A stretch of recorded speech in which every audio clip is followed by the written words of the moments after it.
Olá, pessoal, sejam muito bem-vindos a mais um episódio do Inclutalks. Hoje é um daqueles episódios que eu vou precisar daquela coelhinha para começar, porque é uma pessoa com uma história de vida incrível, um currículo extenso, uma experiência acadêmica muito, muito grande, muito enriquecedora para a gente. Então, hoje a gente vai falar com a professora Cássia, ela que é licenciada em Português e Alemão pela UERJ, com especializações em língua portuguesa, dificuldade de aprendizagem, psicopedagogia clínica e institucional e neurociência pedagógica. Ela é professora de pós-graduação da UNESA, onde leciona disciplinas como aquisição de desenvolvimento da linguagem, psicopedagogia clínica e neurociência e comportamento, e também atua como psicopedagoga clínica. Ela atende crianças e adultos, e além disso ela é voluntária na Clínica Social da BPP do Rio de Janeiro. Então, professora, seja muito bem-vinda. É um prazer enorme ter você aqui com a gente. Hoje a gente vai estar nessa trilha fantástica que a gente está falando sobre inclusão além da escola, né? E é uma satisfação enorme porque a senhora tem uma experiência muito legal, né?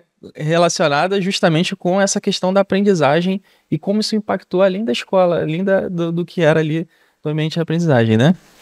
Sim, obrigada. Eu que agradeço a oportunidade de estar aqui, né, Uhum. e divulgar, né, a nossa tão querida prática psicopedagógica, né, que às vezes ainda é desconhecida, Uhum. né, e você está falando aí de uma trajetória de dificuldade de aprendizagem, Exatamente, né? né? Você quer que eu fale um pouquinho sobre Com Esse certeza, currículo com certeza. extenso, mas teve um alto preço, né, professora, para que esse currículo hoje fosse apresentado. Então, queríamos muito que você compartilhasse primeiro a sua história de vida para a gente chegar na nossa prática, né, maravilhosa da psicopedagogia. Isso, né? A gente fala muito, né? A gente tem essa diferença de defasagem escolar, dificuldade de aprendizagem e transtorno de aprendizagem, né? Que são 3 itens que se misturam, né? Mas há diferenciações, né? Então a gente estava conversando um pouquinho antes, né? E essa vamos dizer assim, minha história com a dificuldade de aprendizagem começou realmente bem cedo, né? Quando a minha família foi para os Estados Unidos, né? Então eu fui com 3 meses de idade, fui alfabetizada, minha vida escolar, né, praticamente até os 10 anos de idade, foi baseada na língua inglesa, na cultura inglesa, né, americana, e a gente vê o quê? Voltamos para o Brasil. E aí começou a minha dificuldade de aprendizagem. Que já foi aquele choque, né? Porque sua língua mãe sendo inglês, você volta pra cá falando, tendo que se comunicar, estudar, já chegar na escola falando português. Você falou uma palavra mágica, comunicar. Comunicar, é isso aí. Né? E aí, como me comunicar com crianças que eu não entendia e elas não me entendiam.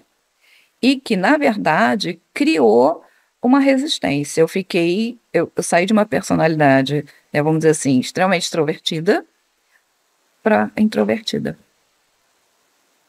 Isso Foi um mudou. choque cultural também. Foi um choque cultural, Não choque só a quando a gente dificuldade. vê a língua, né, como a língua é importante, né, e assim, crianças. Então eu tive que realmente aprender a escrever o português, a compreender a língua portuguesa, e isso não foi fácil. Escrever foi mais difícil ainda.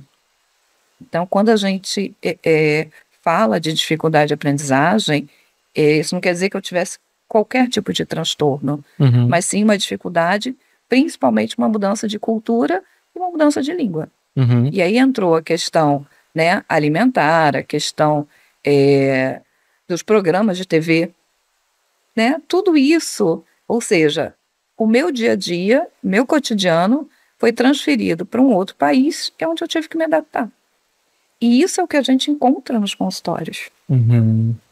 Né? Às vezes não é de um país, mas de um estado, de um bairro, tá? Ou de uma nova configuração familiar. Exatamente. Tá? Um divórcio, né, por exemplo. Sim. Ou o divórcio, o luto, né, de um dos responsáveis, às vezes nem sempre pai e mãe, mas um avô que estava muito presente, um tio, um padrinho. Então a gente tem que pensar nisso quando a gente fala de dificuldade de aprendizagem. Aí, falando um pouquinho dessa minha história, foi isso. Hoje eu sou professora de língua portuguesa, né? Escrevo sem nenhum problema, mas não foi algo muito fácil, tá? Não foi mesmo. Hoje eu lido com as duas línguas, mas com maior vínculo com a língua inglesa. Não tem. Imagino que tudo que você pensa também é inglês, né? Naturalmente, o inglês para você é a primeira via, o primeiro caminho, sim, né? E aí, como você falou, todo mundo, né, vê como nós estamos hoje. Mas nós temos uma trajetória, nós temos todos os profissionais, né, que vocês têm entrevistado, têm histórias. Exatamente. Né? A gente destaca muito isso aqui, porque muitas pessoas que estão nos assistindo pensam, têm aquelas crenças limitantes. Acreditam que, eu não consigo, porque eu tenho uma dificuldade em aprender, eu não tenho uma boa habilidade para leitura, eu tenho uma dificuldade com interpretação, com a leitura, com as palavras, com as letras. Depois até a gente vai falar um pouquinho sobre a dislexia ali, né? Então algumas pessoas têm, inclusive, algumas dificuldades ali e que não compreendem tanto de si, né? Não compreendem tanto do que é esse desafio, o desafio que é você ir além na aprendizagem e às vezes cai nessa cilada de alimentar essas crenças limitantes. É legal porque a gente falou aqui com o Carlão. Sim. Carlão falou muito sobre ter dois pensamentos ali. Que ele ilustrou como se fossem dois cachorrinhos morando dentro da mesma casa. Dentro da mesma casinha de cachorro. E os dois todo dia brigam, né? Que é o que seria ali o acreditar, né? E o desacreditar. E aí bem bacana, né? Assim. No caso, o acreditar, que vai te levar ao vencer, à conquista, como é que faz para ele vencer, então? Ali, se fossem dois cachorros, seria o que você mais alimenta, é o que mais vai ter força, né? Então a gente fala muito sobre isso e aí tem pessoas aqui incríveis, com a trajetória incrível como foi a da senhora, que trouxeram justamente isso, falaram muito sobre isso. Olha, eu tive dificuldades imensas, eu tive momentos que eu não conseguia. Imagina o que é você chegar, né?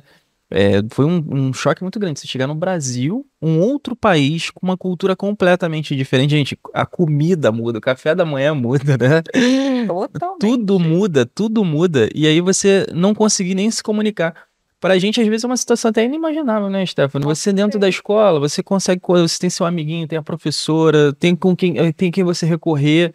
Se acontecer alguma coisa, você pode procurar o diretor, a coordenadora, o inspetor para poder pedir ajuda. Nem isso você conseguia, não tinha isso. E a maior necessidade, né, de todos nós é a comunicação. Exato. Né? Então a gente vê que quando começa a ter falhas nesse quesito, a gente tem uma cadeia de defasagens. Né? Então tudo começa pela comunicação e, pegando essa ponte do que o Leonardo falou, né, professora Cássia, a questão das crenças limitantes, elas precisam ser justificadas. Essas limitações, elas precisam ter uma justificativa do porquê.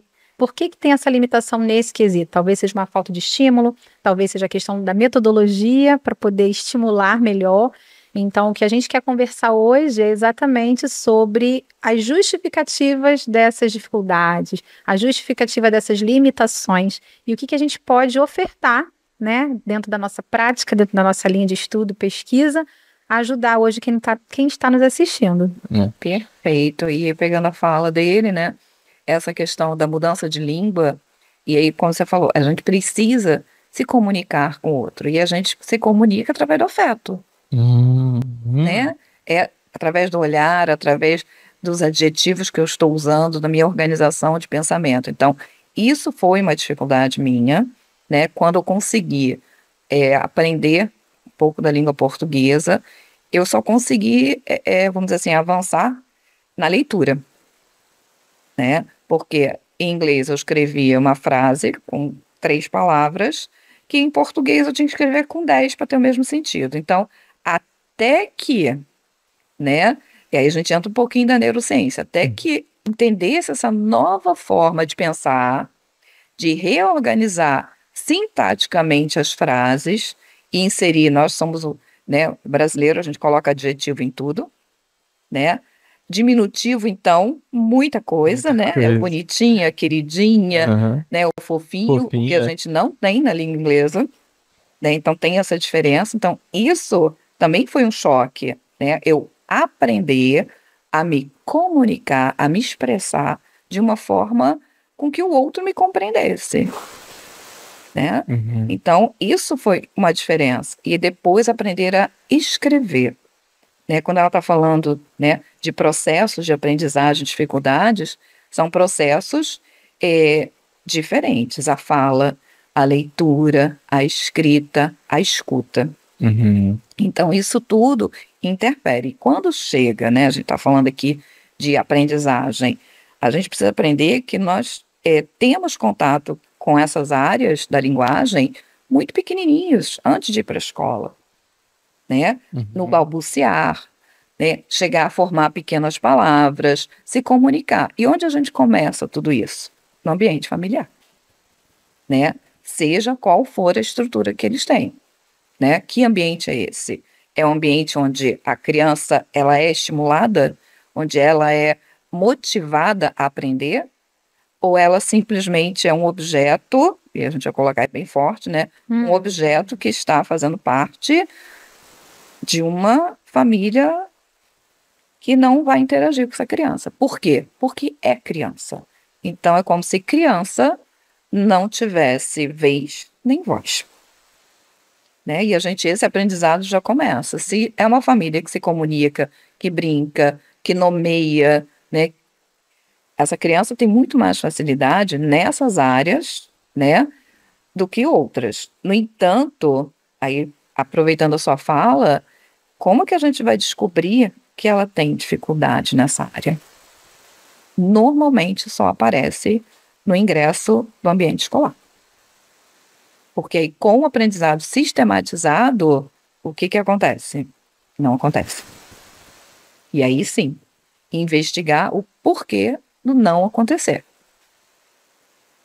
Tá? E aproveitar e estimular, tá? Esse acontecimento, vamos dizer assim, essas novas regras, porque eu saio do ambiente familiar e vou para um outro ambiente que é o escolar. Mas muitas vezes já foram, né, vamos dizer assim, já houveram experiências em igrejas, né, ambiente religioso, outras familiares, parquinhos, museus. Então, isso vai depender da história de cada criança e de cada família. E aí sim, a gente vai conseguir identificar quais são essas dificuldades para a gente poder potencializar essa criança.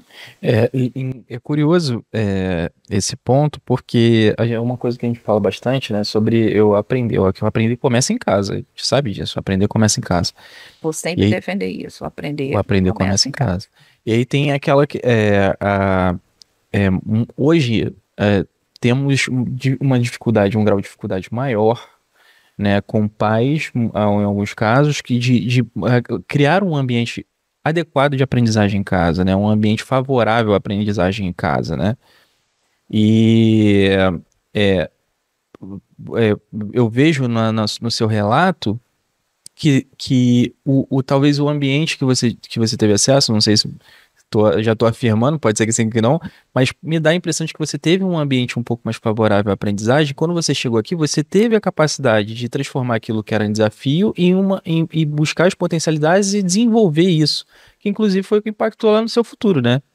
Então, a gente vê que o ambiente ele tem uma grande relevância, né, Stephanie, também pro desenvolvimento da criança, né? De todos nós. De todos nós, né? E começa até bem antes, né? A professora Cássia está falando sobre a estimulação, né, da criança que chega até a escola e se vê a dificuldade, mas a verdade é que a estimulação, ela acontece até antes mesmo dessa criança nascer, né? Então, um gestar de qualidade, como nós falamos aqui também, traz já aprendizagem, né? Já tem potencial de aprendizagem.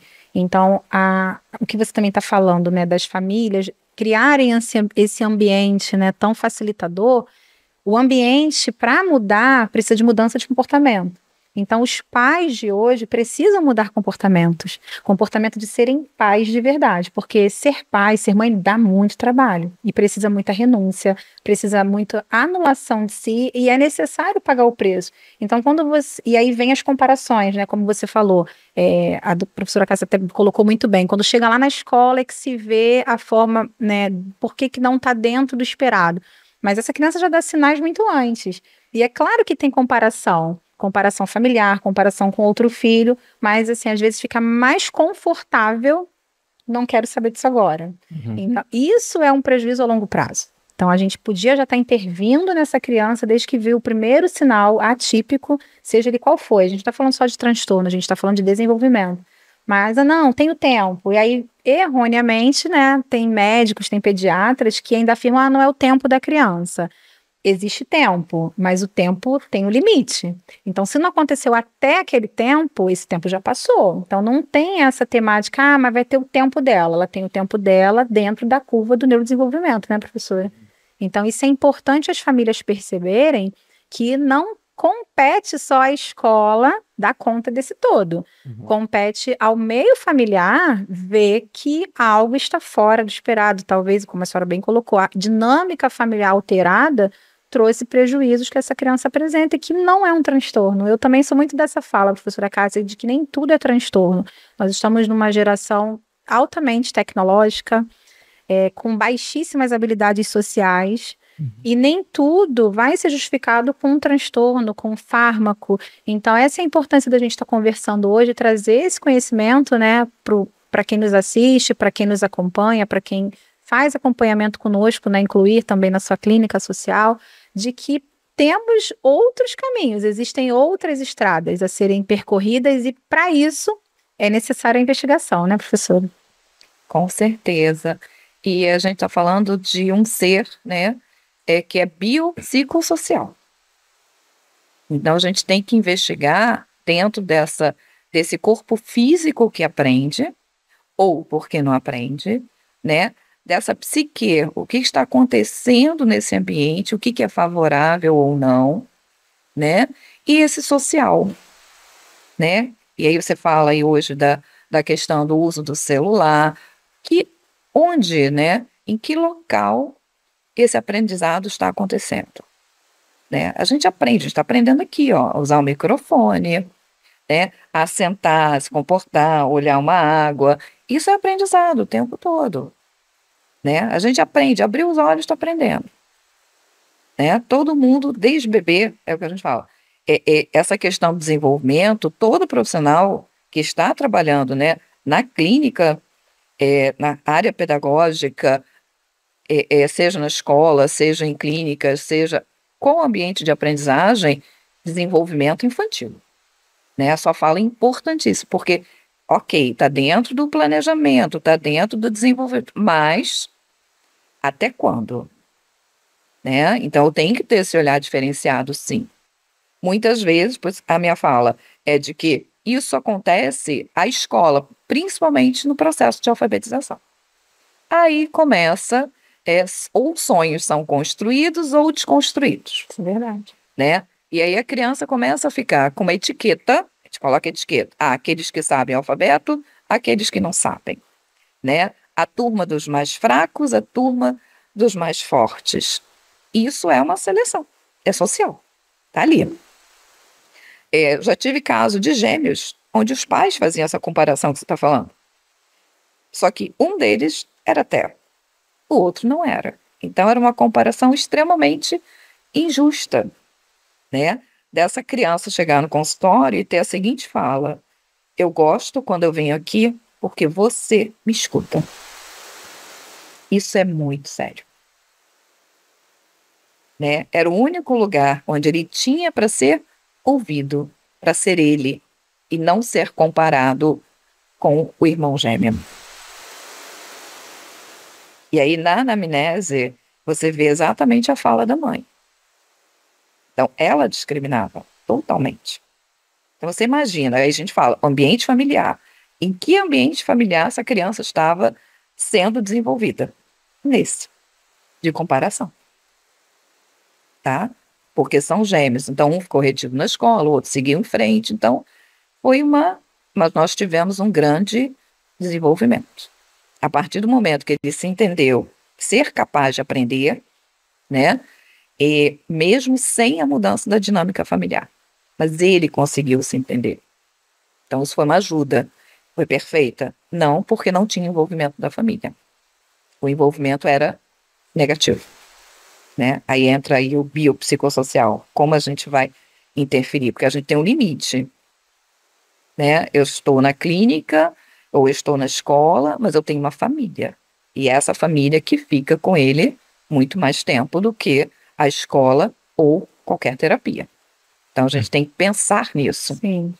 Né? E esse envolvimento familiar é que vai fazer toda a diferença. Sim, e muitas vezes é necessário a orientação familiar muito mais do que a nossa intervenção. Sim. A nossa intervenção vai fazer diferença total, mas se essa família não for ativa e participativa, o nosso trabalho é em vão. Então, é necessário, e aqui a gente preza muito, Cássia, no nosso trabalho, essa orientação, trazer essa família para perto, falando até mesmo dos direitos, sabe? Que essa criança possui, que essa família possui, para que venha se desenvolver. No caso, a gente está falando de uma questão atípica, mas também quando não. Sim. Quando a gente precisa falar abertamente, olha, essa escola que você idealizou para o seu filho não é a escola que alcança o seu filho, porque muitas vezes é a expectativa do pai. Eu quero aquela escola para o meu filho porque eu estudei lá, porque os professores foram meus professores, e criam toda aquela estrutura, né, de um sonho idealizado para um outro ser que não somos nós. E quando você coloca, insere-se nessa criança num ambiente que é um choque cultural como você passou, ou aquela metodologia não se aplica à realidade dessa nova geração, vamos dizer assim, não estou falando, vou falar novamente, não é transtorno. Talvez não é adequada àquela forma mais tradicional ou daquela forma mais libertadora, mais inovadora, não alcance aquela realidade, aí a gente fala do biopsicossocial daquele ser. E aí vem aquela baixa tolerância à frustração da criança e do pai porque quer tentar mais um pouco lá. E a gente orienta, Cássia, olha, vamos só fazer essa tentativa. A gente pode ser que haja um ajuste. Olha aqui na clínica como está acontecendo. Aqui a gente tem a metodologia personalizada para ele. Será que se a gente encontrar uma instituição que alcance ele dessa forma, a gente não vai ter ganhos e potenciais muito mais bem desenvolvidos, exatamente nessa carga horária muito mais extensa do que uma vez na semana conosco. E a gente orienta. Vamos tentar, vamos fazer juntos, vamos dar as mãos. Esse é o trabalho da orientação familiar dentro da clínica, né? Então, acho isso muitíssimo importante, mostrar para a família que vai muito além do que o outro está vendo, que vai muito além do que o outro possa orientar, e sim do que eles podem fazer, do que eles devem fazer como pais, como família. Não vamos colocar só pai e mãe, do cuidador, né? De ser o agente de apoio total emocional para esse desenvolvimento, né? Para essa criança em desenvolvimento. Perfeito a sua fala. E aí, vocês, né, a gente estava conversando e foi um pedido seu, né? A gente falar um pouco dessa intervenção psicopedagógica, né? Que eu acredito, primeiro, né, todos que chegam à clínica, né, da psicopedagogia, a grande maioria vem encaminhada pelas escolas, né? Ou pelas escolas, ou pelo psicólogo, tá? Dificilmente por um neurologista. Tá? São raros os casos. Então, a grande maioria vem da influência escolar. Por quê? Aí a gente vai ver o fracasso escolar. Ela só chega até o consultório porque ela está fracassando. Então, ela já chega com esse déficit, como se ele fosse um ser que só está falhando. E aí a gente tem todo um trabalho em resgatar essa autoestima, né? Tanto da criança, do adolescente, quanto da família. Porque a família também se culpa. Se ele não dá certo, é porque eu também não estou dando certo. Ou se ele não dá certo, é porque ele é preguiçoso, ele é desinteressado, ele é desmotivado, ele só estuda, então ele tem que dar conta. Então, é uma fala que a gente tem aí, é social, né? Então, quando a gente recebe essas famílias, que a gente fala, né? Famílias, os responsáveis, porque hoje a gente tem muitos avós assumindo essa posição, porque os pais às vezes trabalham muito, então quem acompanha realmente são os avós, ou é uma tia, às vezes um irmão mais velho. A gente tem N situações. E o que a gente procura fazer? Explicar o que é uma avaliação, qual a importância, né? Porque muitos pais querem resultados imediatos, né? Querem, inclusive, vamos dizer assim, burlar a avaliação, já ir direto para a intervenção. E a gente explica que isso não é possível. Eu preciso conhecer essa criança, esse adolescente, como ele aprende, o que está acontecendo, do porquê ele não está aprendendo, para depois eu poder intervir com as ferramentas certas, né? E nessa avaliação, o que a gente tem? Conversa com a família, né? Uma anamnese, todos os testes psicopedagógicos que são necessários, né? Com embasamento científico, então não é um achismo, são embasados, né? E algo que assim é essencial, é a escuta. Né? Como a gente está falando aqui, né? A gente começou com histórias, cada serzinho desse que entra no nosso consultório, ele tem a sua história. E que eu não posso ignorar. Né? E eu preciso compreender primeiro esse ser. Por que ele está ali? Qual é a angústia dele? O que ele quer saber? O que ele quer aprender? E a gente fica muito feliz quando a gente vê o interesse deles. Né? Porque, voltando lá à fala do meu gêmeo, né? Eles querem aprender. Eles querem sair dessa posição de fracassado.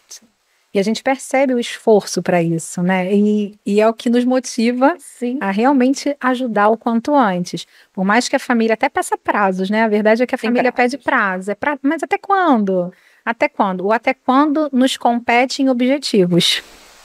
Mas cada um vai ter uma reforma devolutiva.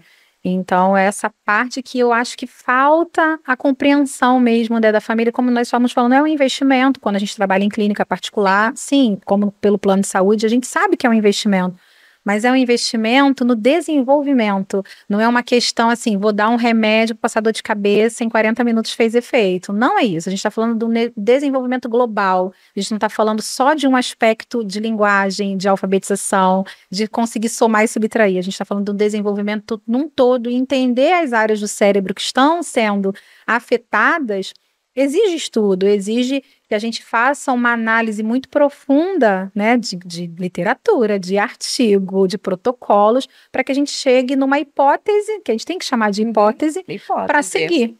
Né?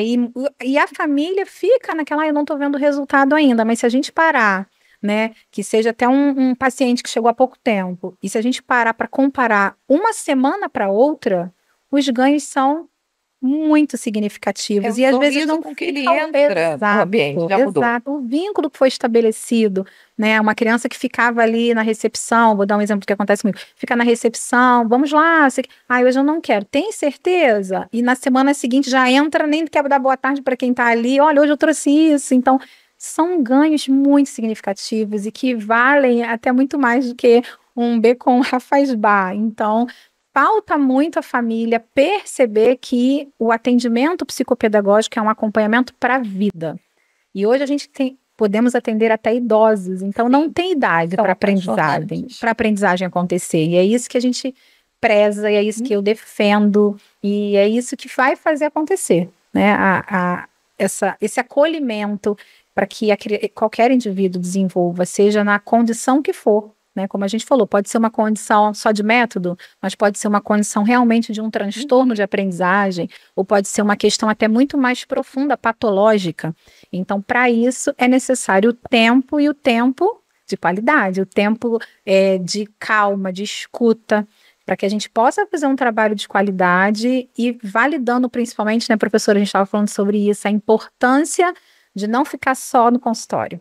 Essa fala que a senhora também com maestria, né, nos ensina e executa, né, e mostra os resultados de que não dá para trabalhar sozinho, que o psicopedagogo, ele precisa ter essa rede funcionando. É uma rede de apoio muito grande. E, assim, respeitar vamos assim, o ambiente de cada um, né? O psicólogo, ele tem uma função. Exato. O terapeuta ocupacional tem outra, fonoaudiólogo tem outra, nutricionista, neuropediatra, né? Professor. Eu acho que a gente precisa entender que é o biopsicossocial que precisa trabalhar junto, né? Então, ela está falando da ansiedade, né? Então, quando a gente chega ao consultório, e aí é qualquer um, né? Seja de projeto social, particular, atendido por plano de saúde. Existe, sim, essa ansiedade em querer resolver um problema, né? E eu acho que essa palavra problema, ela é muito séria, Sim. né? Eu acho que, assim, é um momento, né? Nem sempre a criança ela está. E a gente precisa avaliar toda essa questão, né? Então, a gente já faz uma avaliação e nessa avaliação a gente já intervém, Sim. né? O vínculo já é estabelecido nessa avaliação e a família começa a se acostumar que essa criança está mudando, que ela está gostando, muda comportamento na escola, já começa essa relação com o aprendizado, né? Como você falou, eles já vão chegando diferentes, não querem mais ir embora, Sim. né? Os 50 minutos já se tornam um tempo muito reduzido para eles querem vir mais. Então, assim, a gente vai criando esse vínculo. Só que, com a ansiedade dos pais em resolver, né? Às vezes com medicamento, com esse fármaco, que nem sempre é necessário, ele precisa ser investigado, mas socialmente a gente ainda tem, tomou um remédio, vai melhorar, né? Principalmente quando a gente fala de TDAH, Sim. né? E nem sempre é necessário, a gente precisa entender outros comportamentos. E quando chega no processo de intervenção, porque a gente já fez, já avaliou, já criou hipóteses, né? São hipóteses, e aí a gente vai trabalhar a intervenção. Só que nessa intervenção, a participação da família, ela é essencial. E aí sim, a gente conversa com a família, mostra as potencialidades desse ser.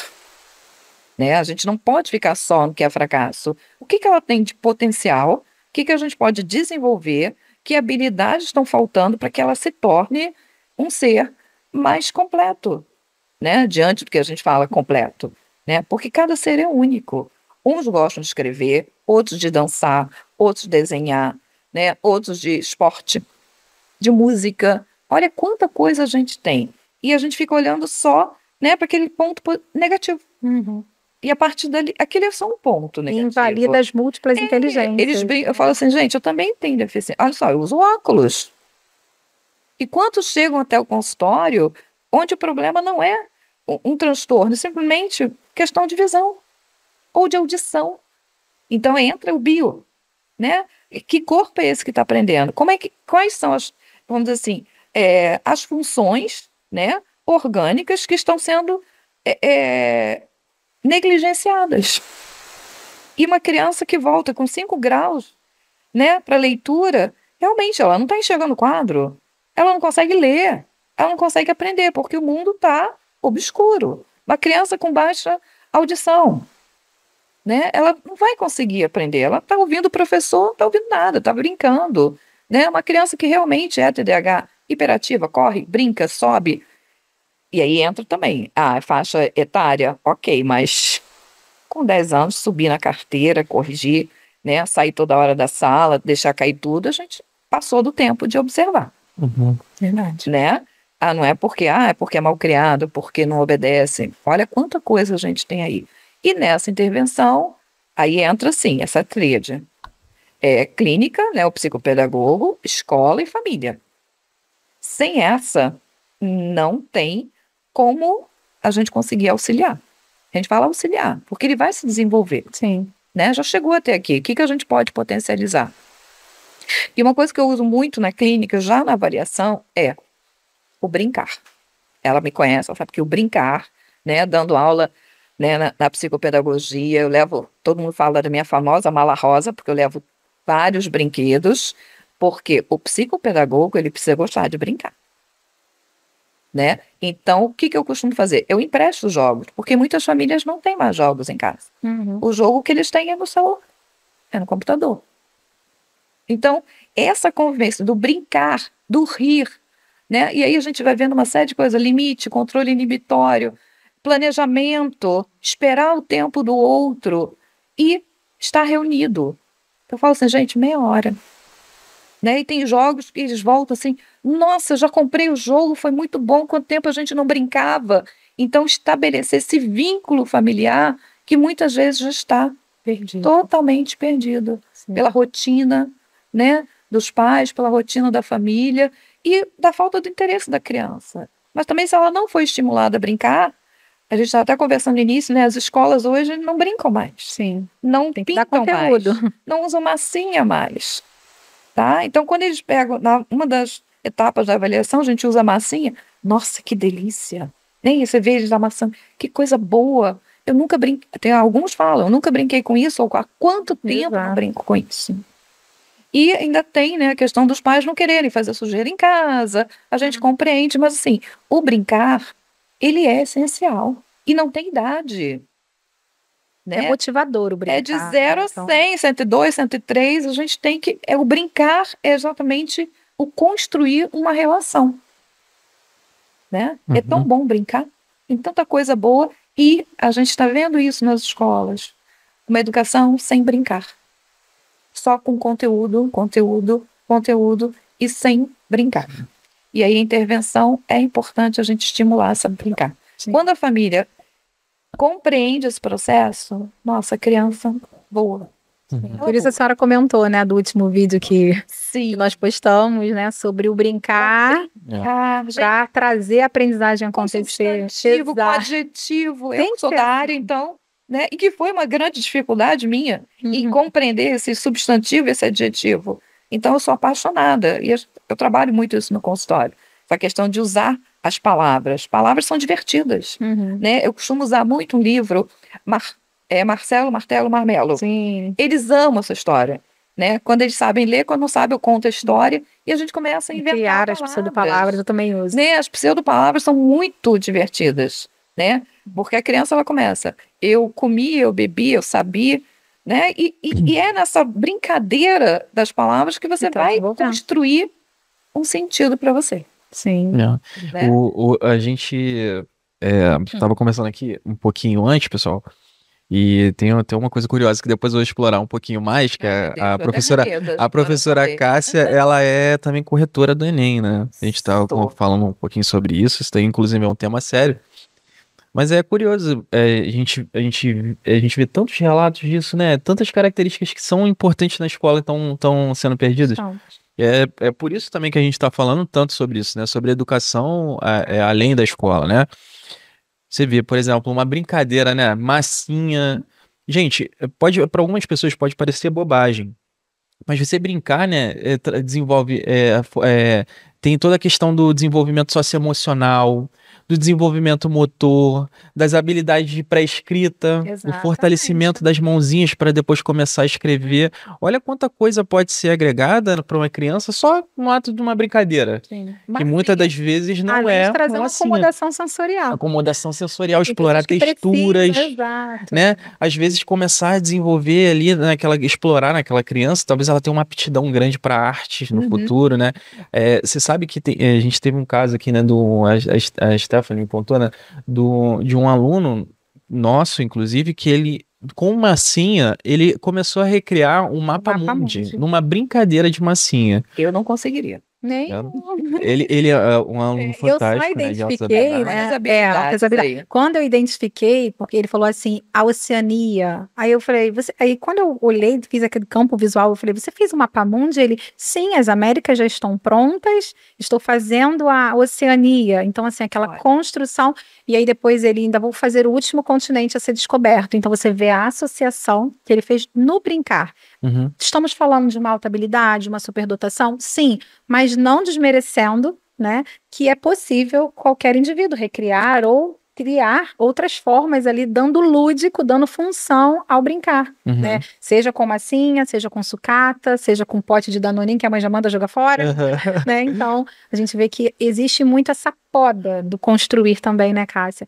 Tudo é tudo muito proibido. Então, as escolas estão perdendo esse tempo valioso do brincar, porque precisam dar conta de conteúdo e muitas vezes, Leonardo... Isso não está nem sendo explorado também em casa, né? É isso que eu falei, muitas vezes a família não consegue fazer isso. E aí a família poda também, então é mais fácil, a gente sabe que somos de uma geração que a gente não pode mais deixar um filho brincar solto numa pracinha, numa rua, num condomínio ainda salva. Mas não é aquela brincadeira do chão de areia, não é aquela brincadeira do pique-esconde no mato, né? Aquela vivência com o ambiente. Isso hoje se perdeu. E competir com o eletrônico tá quase que impossível. Impossível. Então, as escolas hoje precisam dar conta de conteúdo e muitas vezes é o pai que cobra isso, né, Cássia? As famílias cobram, mas por que meu filho tá só brincando de massinha? Ai, mas eu acho que vocês estão brincando muito. Isso já aconteceu comigo na clínica. Não tem nada no caderno. Não tem nada. Comigo já aconteceu na clínica. A gente Uma brincadeira de bola, só uma brincadeira de bola. Conhecer, assim, a gente preza que o pai, né, participe e veja a intervenção acontecer, e eu já fui questionada por um responsável no início das intervenções, mas assim, eu comentei com a minha esposa que parece que você só brinca com meu filho. Eu falei, mas esse brincar é um brincar com função. Eu tenho 50 minutos para ficar com seu filho, e desses 50 eu preciso alcançá-lo, e se eu não brincar, eu não alcanço seu filho, então eu determino o horário para tal, tem um planejamento por trás. Ah, então é isso. Então, desde que essa fala do pai veio, o que eu faço agora? Eu determino, né, 10 minutinhos finais. Olha, tá vendo o que nós fizemos? Foi isso, isso e isso. Eu estava desenvolvendo isso e isso. Agora, quando você chegar em casa, você vai perguntar sobre isso e me dá uma devolutiva no final do dia. E tia Stephanie, não é que é verdade? Ele lembrou de tudo que você falou. E em casa eu percebo que eu falo para fazer isso, aquilo, outro, ele não dá continuidade no recado. Eles nos escutam, pode ter certeza. Exato, então a gente percebe que há também essa ansiedade do pai, né, pelo conteúdo, pela uma apostila completa. A gente sabe que tem que dar conta, a escola tem que dar conta, sim, mas não pode perder o que é de melhor, que é a imaginação, a criatividade, é esse cérebro fértil para tantas aprendizagens e potencialidades. E aí você vê o tempo que leva para poder descobrir isso numa criança, trabalhar essas habilidades numa criança. Tem tudo a ver com o que você falou sobre, não é assim, não é de uma hora para outra, não é rápido assim. Às vezes a gente vê realmente aquela busca, aquele anseio por resultado. Meu filho tem que produzir resultado, meu filho tem que produzir resultado. Meu filho tem que aprender a escrever, meu filho tem que aprender a compreender. Gente, não é assim. Não é assim, não é. Não é assim. Ele está aprendendo, ele está em processo. Né? É esse verbo que tem que mudar. É isso aí. O tem que para o estar. Esse processo, por que ele não está aprendendo e qual a melhor forma dele aprender, porque é ele quem vai me mostrar como ele aprende. Não sou eu que vou determinar. Exato. Né? Por isso que a gente fala muito da formação psicopedagógica, é exatamente isso. O psicopedagogo ele precisa gostar de brincar. Agora, é um brincar baseado em estudos. O porquê, qual é o objetivo de eu usar um simples quebra-cabeça. Ali você tem coordenação motora, planejamento, você vai lidar com espaço, com tempo, né, com a possibilidade dele conseguir criar, qual estratégia que ele vai utilizar para montar esse quebra-cabeça. E errar com segurança também, né? Com segurança. Eles começam, eu não sei, eu não quero, eu não vou. E aí você vai, e quando ele vê que ele conseguiu, é um sorriso que não tem preço, gente. É verdade. Né? E assim, é um dominó, são coisas simples, a gente não está falando de jogos de 400, 500 reais. A gente está falando de coisas simples que as famílias antigamente tinham, que é o quebra-cabeça, que é um jogo de cartas. Você ensina números, letras, né? Sequência com baralho. Então são coisas simples. A gente não está falando de algo assim extraordinário, além do que a gente pode construir com eles. Massinha eles amam. Tá? Massinha, tinta guache, cola colorida. Simples. Se sujar faz bem, né? Gente, se sujar é maravilhoso. Sim. Faz parte. Por isso que às vezes as pessoas... Vocês usam um jaleco? Falei, às vezes a gente precisa para manter uma roupa adequada. Porque a gente vai brincar, vai sentar no chão. Tá? Vai fazer dinâmicas. Como eu vi no seu vídeo, que eu fiquei apaixonada. A gente faz isso, né? Eles gostam de quadro. Né? No meu consultório eu não coloquei um quadro escolar. Eu coloquei um flip. Porque é diferente. E eles amam, eles me dão aula. A coisa mais maravilhosa é quando você... Eu nem te contei isso, né? Uma das meninas disléxicas, que ela chegou, eu posso te dar aula? E, pode. Ela conseguiu colocar, vamos dizer assim, não 100, mas 70% do alfabeto numa lógica sequencial. Para quem não conseguia identificar uma letra. Né? Muito legal. Você precisava ver como ela estava me dando a aula. Ela estava se sentindo orgulhosa do que ela conseguia já me ensinar. Eu posso te ensinar. Isso, sim. Gente, é claro que eu tive que segurar as lágrimas para não fazer isso na frente dela. Né? Mas quando ela terminou, e ela ainda fez perguntas. Ela foi criando perguntas, escrevendo do jeitinho dela, mas ela conseguiu. Ou seja, aquele medo todo do aprender, da letra que vinha por trás, né? É um estigma que vem por trás dela. E ela conseguiu. E aí você vê assim, nossa, deu certo. No tempo dela. Excelente. Isso que é importante, é no tempo dela. Não é no meu tempo, não é o tempo da família, não é o tempo da escola. É o tempo dela. E a partir dali, ela tem dificuldade ainda para ler. Mas, gente, você não tem noção. Né? Tinha que ser assim, tinha que ter gravado aquele momento para a gente compreender o quanto é grandioso para eles isso aqui, ó. Né? Para o pai, às vezes, mas é tão pouco. Não, não é tão pouco. Quando eu a vi colocar um alfabeto, e ela ainda parava, às vezes, é isso aqui. Eu falei, coloca do seu jeito. Né? É você incentivar, tirar, não, tá errado. Não, coloca do seu jeito. E ela se sentiu confiante. E nesse mesmo dia, um outro fez a mesma coisa. Porque não era o quadro da escola, era o quadro do consultório.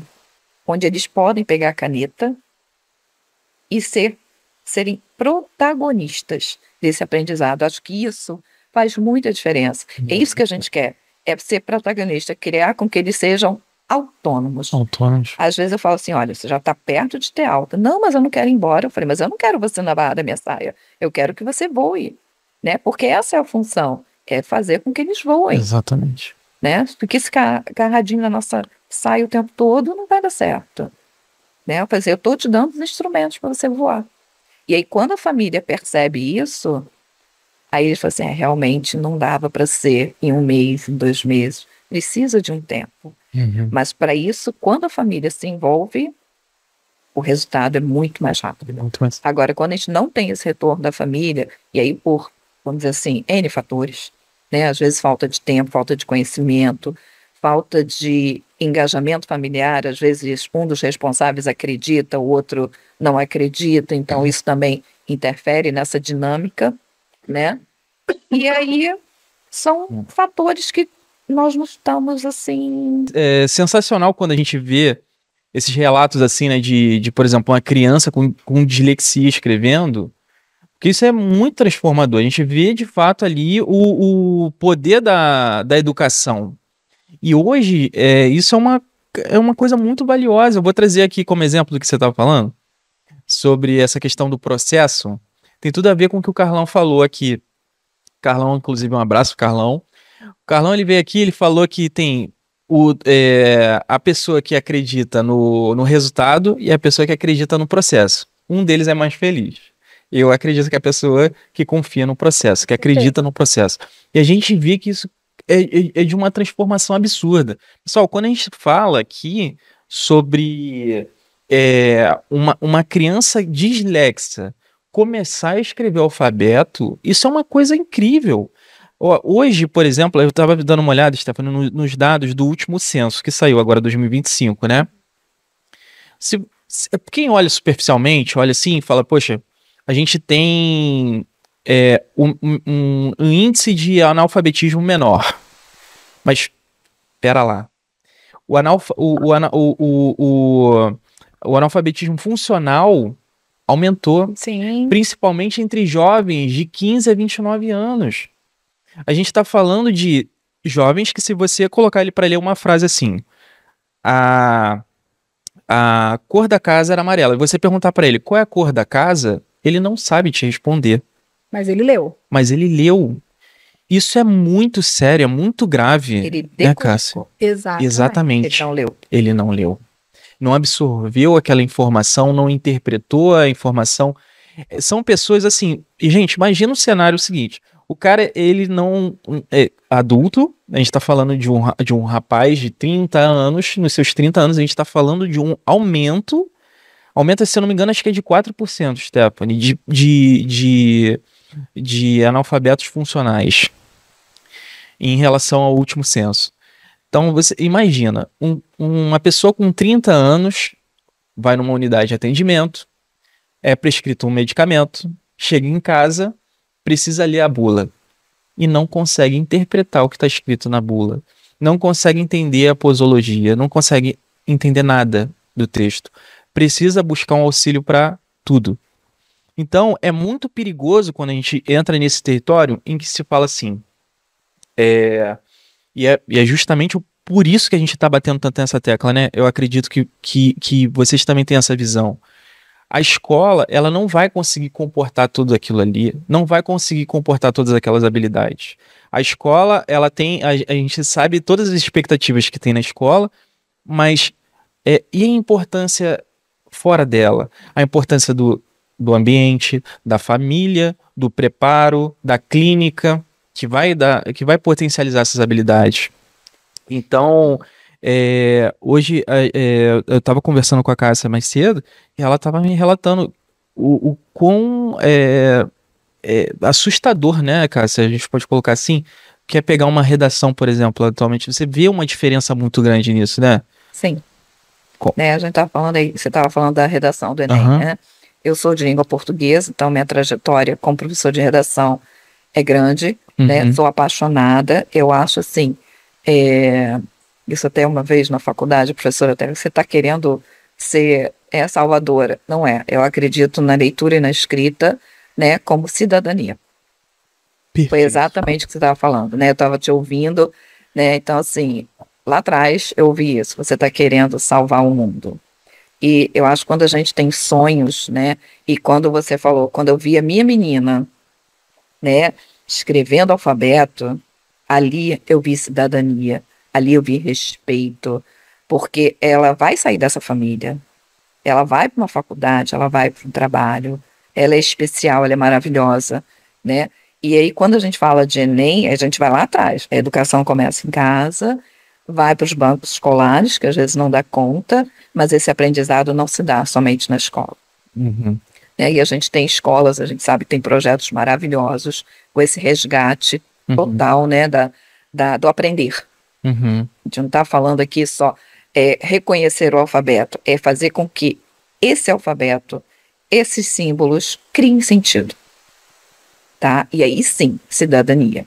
E a gente vai lá para o Enem, que é um exame nacional, onde, teoricamente, todos têm o seu diploma, né, de ensino médio, que aí a gente tem os treineiros que fazem com o segundo ano, mas assim, a gente tem diversas realidades, a gente está falando de Brasil, né? Então eu vou ter jovens formados nas melhores escolas do país, jovens formados em escolas públicas, escolas particulares, EJA, projetos sociais. Então, eu tenho realidades diferentes para o mesmo concurso. E aí, quando a gente se depara, né, com essas redações, você vai ter redações belíssimas e você vai ter redações que, como você falou, né, a casa é amarela, por exemplo, que essa sequência não existe na redação. A gente está falando de sequência simples. A casa é amarela, que você aprende lá no Fundamental 1. Essa sequência de ideias de organização, ela não é construída, né? O compreender, o ler, o se expressar, por exemplo, você falou uma coisa bem forte, que é o fármaco, né? Por que eu estou tomando esse fármaco? Porque o médico mandou. E aí não existe algo mais sério, é questionar. Né? A gente está falando aqui o tempo todo de aprender, e o aprender é isso, é você questionar o tempo todo. Por que eu preciso beber água? Por que eu preciso ir à escola? Por que eu preciso ir a uma festa? Por que eu preciso comer frutas? Gente, isso é educação. Para a vida, não é uma educação, né? Quando a gente fala, a ideia ainda no país é essa: educação, escola. Só que a gente tem pais que foram educados numa escola, avós que foram educados numa escola, e que a gente tem experiências de vida. Né? Eu tive, se a gente está falando de cultura, de escola, aí uma experiência familiar que eu costumo trazer. Hoje eu sou avó, né? Tenho o maior orgulho de ser avó, do Enzo de 8 anos, da Helena de 1 ano, né? E que me modificaram como ser humano. Né? Hoje eu não tenho obrigação de educar, então são funções diferentes, mãe e avó. Né? E assim, como eu aprendo com eles? Eu aprendo. Né? A gente precisa também entender que a gente aprende o tempo todo, como você falou, e tem um olhar diferenciado. E aí, um belo dia, a gente estava fazendo um jogo, não sei se vocês conhecem, que, gente, usa no consultório, que é maravilhoso. Bomba, conhece? Sim. Esse jogo é maravilhoso, a partir de uma palavra, você vai surtindo, sugerindo outras palavras. E eu estava brincando com meu neto e saiu uma carta do Natal. Então, a gente estava lá, rabanada, não sei o quê. Ele vem com biscoito. Eu assim, biscoito? Biscoito não é coisa de Natal. Ele, mas vó, e os biscoitos que nós fazemos e pintamos no Natal? Eu não tinha lembrado disso. Eu não tinha me dado conta de como isso para ele Foi significativo. foi significativo. Né? Realmente eu não tinha me dado conta. Simplesmente eu me choquei quando ele falou biscoito. Não, biscoito. Ele não, os biscoitos. E realmente é uma tradição que eu criei, que eu trouxe, né, da minha outra cultura. Né? Que a tradição é de biscoitos no Natal. Mas assim, naquele momento da dinâmica, aquilo me soou estranho. E eu não parei para perceber. Eu falei assim, nossa, eu já conseguia, aquela palavra, né? O afeto, afetou ele. E é uma tradição que com certeza ele vai levar. E ele já faz, ele sabe fazer, ele sabe ensinar. E ele não foi para a escola aprender isso. Tá? Nós tivemos a oportunidade de fazer na própria universidade uma oficina, né, para o Dia das Crianças, nós fizemos de cupcake. E ele foi. E ele ensinou todo mundo. Então, assim, são essas percepções, é um aprendizado que não é sistematizado, mas naquilo ali, olha só, ele teve que ler a receita, ele teve que olhar as quantidades, ele teve que olhar o tempo de forno, né? Como planejar tudo aquilo, o que comprar. Olha quanta coisa a gente pode ensinar dentro de casa. Tá? E que é levado para a escola, porque eles serão seres humanos que vão. Ele amanhã está em outra família, amanhã ele está em outra escola, amanhã ele está na faculdade. E assim, é o despertar o amor por aprender. Né? E eu sou suspeita porque eu amo cozinhar, então assim, eu vou despertar e no consultório eu ensino a fazer pequenas receitas, porque às vezes os pais não têm tempo de fazer. Né? E resgatar essas tradições familiares da culinária. Em sala de aula eu consegui fazer muito isso, né? A gente tinha aulas de receita, então receita poética, eu sei que falou tanto de poesia, receita poética, receita médica, receita, vamos dizer assim, culinária. São gêneros textuais. É o letramento exatamente, que falta mostrar que a gente está trabalhando conteúdo com isso. Isso é o quê? Cidadania. Cidadania. E é o resgate da sua cultura. E volta lá no Enem. Né? Eu estou corrigindo uma redação de alguém do Sudeste, de alguém do Centro-Oeste, né? Do Sul do país, e isso fica muito claro pela linguagem que é utilizada, pelas palavras que são utilizadas. São regionais. Tá? Às vezes descrevem praças e locais, é muito interessante porque a gente aprende, mas assim, a gente chora e a gente ri ao mesmo tempo, porque são histórias maravilhosas, mas a gente está falando aí, voltando lá no início, educação formal e educação que é da vida, né? E a gente fecha aí com a palavrinha cidadania. Cidadania. Perfeito. Pessoal, a gente começou falando sobre a educação além da escola e a gente conclui. Educação além da escola tem um papel fundamental na cidadania. Fica aqui também um alerta, né, gente? Poxa, é um país tão rico em cultura, né, com tantas pessoas fantásticas aqui. Uma diversidade infinita. Olha o futuro incrível que a gente tem para explorar aí pela frente, né? Os nossos jovens aí, o quanto que eles podem evoluir, progredir, crescer. Né? Você chamou a minha atenção para um ponto muito interessante, que foi justamente o que o Adriano também falou quando veio aqui, que a educação ela é afeto e muitas das vezes as pessoas são confrontadas, vocês que trabalham especificamente com educação, você está querendo mudar o mundo, e aí o Adriano falou também, poxa, mas educação não é isso? Educação não é mudar o mundo. E quem não quer mudar o mundo? Pois é. Então, pessoal, vamos começar a mudar o mundo a partir do nosso ambiente, dentro de casa. Vamos começar a mudar o mundo fora do ambiente escolar, né? Tudo começa muito antes, né? Vocês mesmos falaram aqui. Então, para ajudar a gente a compartilhar mais essa mensagem, a alcançar mais pessoas, a gente pede, por favor, curta o vídeo, compartilhe com quem você acha que pode chegar essa mensagem, tá? Cássia, tem algum arroba que a pessoa o pessoal de casa pode acompanhar o seu trabalho? Alguma rede social? Cássia Psicopedagogia. Beleza, ó, pessoal, Cássia Psicopedagogia, a gente vai deixar aqui na tela e também vai aparecer aqui na descrição do vídeo. Stephanie, seu arroba é? Meu arroba é Stephanie S no Instagram. Perfeito, ó, quem você quer conhecer mais o trabalho da Stephanie, da jornada da carreira da Stephanie também. E da Ensino Incluir é @Ensino Incluir. Lá a gente coloca, a gente marca todos os nossos convidados, a Cássia vai estar lá também. E lá a gente fala muito sobre o papel fundamental da educação, tá? Muito além, né, das fronteiras da nossa salinha, a gente vai para o mundo, a gente fala com todo mundo.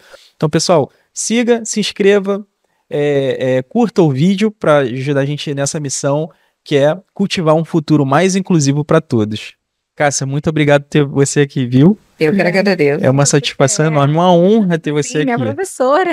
E eu já queria aproveitar e já fazer o segundo convite dela voltar, porque ela tem temas maravilhosos, né, para falar, uma professora maravilhosa, com grande gabarito para falar sobre transtorno, sobre dificuldade de aprendizagem. Então, já fica o convite para a senhora voltar aqui quando quiser e para trazer essa temática também, né, para a gente falar sobre levar informação. Então, muito obrigada. A gente agradece muito seu tempo, sua disponibilidade. Como o Adriano, eu também hoje falo, foi uma aula. E eu espero que profissionais da nossa área, né, também possam aproveitar esse vídeo de hoje e aplicar, né, aplicar todo esse conhecimento da Cássia e que a gente possa nos encontrar numa oportunidade bem breve. Sim. Obrigada. E olha só, parabéns pelo projeto, né? Fico muito feliz quando a gente vê projetos voltados para estimular a educação, estimular o aprender. Vocês estão assim de parabéns. Fiquei encantada com a história de vocês, né? Muito não obrigado. Conhecia tanto, né, Stephanie, mas assim, vocês estão de parabéns e que continuem, né, divulgando esse amor pela educação que eu estou vendo aqui no brilho dos olhos de vocês. Estamos juntos nessa, com certeza. Pessoal, muito obrigado por ter assistido. A gente se vê numa próxima. Tchau, tchau. E é isso aí. Vamos cultivar raízes de um futuro mais inclusivo.